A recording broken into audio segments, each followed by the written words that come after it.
তো বন্ধুরা, আশা করি আপনারা সকলে ভালো আছেন। তো আমার পিছনে যাদেরকে দেখতে পাচ্ছেন এ হচ্ছে মানে বাচ্চায় হয়তো সম্পর্কে ভাতিজা হবে আমার, আর উনি হচ্ছে দাদা।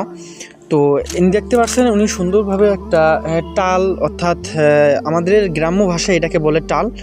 তো এত কষ্ট করে, এত পরিশ্রম করে সেই গাছগুলোর গোড়ায় পানি দিচ্ছে, এবং এই যে এখানে দেখেন সার অলরেডি আনছে, সেই গাছগুলোর গোড়ায় গোড়ায় সার দেবে এবং কি জমিতে সার ছিটাইবে।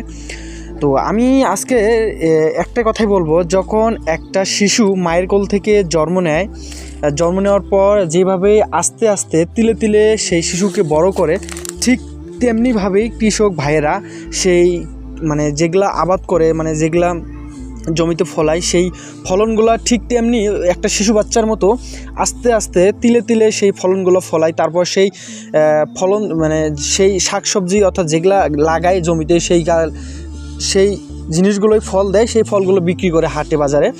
আসলে একটা কথা বলতেই হবে, একটা কথা মানতেই হবে যে মানে এনাদের মতো মানুষদের অনেক ধৈর্য এবং অনেক পরিশ্রম করার পর সবশেষে এইরকম আর কি কৃষক হওয়া যায়।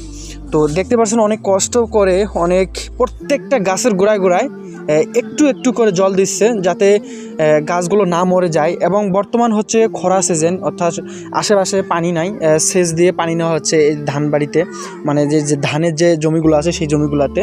তো এনার বাসা অনেক দূরে থাকায় সেই জমিতে মোটর দিয়ে পানি নেওয়ার কোনো ব্যবস্থা নাই। আর এই জমিটা হচ্ছে খুবই একটা উঁচু জমি, তো আশেপাশে যে জমিগুলো আছে সেই জমিগুলোর থেকে অনেকটাই উঁচু। তো সেই কারণে এই জমিতে পানির মানে আসার কোনো ব্যবস্থা নাই। তো আপনারা দেখতে পাচ্ছেন অনেক কষ্ট করে, মানে প্রত্যেকটা গাছের গোড়ায় একটু একটু করে জল দিচ্ছে, যাতে সেই গাছগুলো বেঁচে থাকে এবং রস পায়, সেই গাছগুলো ভালো হয় এবং ভালো ফল দেয়। তো সবাই ভালো থাকবেন, সুস্থ থাকবেন। আবারও দেখা হচ্ছে নতুন ভিডিওতে। আল্লাহ হাফেজ।